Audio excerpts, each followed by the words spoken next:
ginagawa nyo? Ba't tumatakbo kayo? Anong nangyari? Hinahabol ako ng security doon sa restaurant. Paano? Muntik na ako mahuli na minamating ko yung paborito kong crispy pata. Ba't ka naman magnanakaw? Akala ko kasi tapos na kumain yung lalaki. Nag-CR lang pala. Yun. Sakto.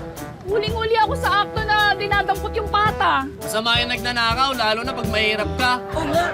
Tsaka paano pag inimbestigahan ka sa Senado? Ganyan yung itsura mo? Ang Senado, wala nang ganun. Pag mahirap, kulong agad. Oo nga, kulong. O ikaw, ano, kasabot ka rin sa pagnanakaw? Ako hindi ah. Napurnada pa nga yung panlilimos ko dun sa kanto eh. Dahil dito eh. Ba't ka naman pornada?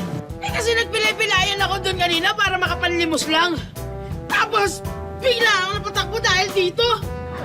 Nabuking tuloy. Grabe kayong dalawa. Ito, nagnakaw. Ito naman, scam. Uy! Di ah. Umakting lang din ako para mapili ko lang yung favorite ko lechong manok. Talaga? Ikaw? Nag-active kang pilay? Sa laki mong yan? Sabi ka ah. Kaya ko nga ma-acting ng payat eh. Oh, kaya, grabe naman. Alam mo, bagong taon na. Dapat magbago na tayo. Oo nga. Oo nga, ikaw. Nakikitakbo ka rin kanina. Ano, kasabot ka rin? Ay, di.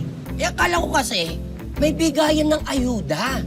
Gusto ko pa namin pinamimigay nila dun yung ham na bilog. Ang sarap nun. Ang nabilog. Ganyan ka lagi, gaya-gaya. Hindi! Pag may narinig lang akong maganda doon sa mga matatalinong nakadlong sa tapat. Bagong taon na. Dapat matuto na tayong makontento kung ano yung meron tayo. O ito, yung mga nadiskarte kong pagpag, pagatian na natin. Aba! Tingnan mo nga naman! May kapirasong crispy pata! At saka may kameraso rin lechong manok. Sandali! Tinabi sa akin, no? Parang ham na bilog. Pero para siyang fishball. Oh, kain na kayo. Teka. Nagugas kamay na ba kayo? Hindi!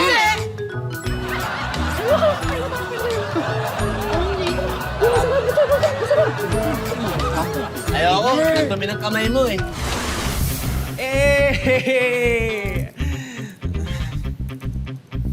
Ngayong 2026, hindi na ako magpo-post ng AI photo o video at palalabasing totoo ito para makapanlin lang ng kapwa. Alam ko na nga mali, ginagawa ko pa,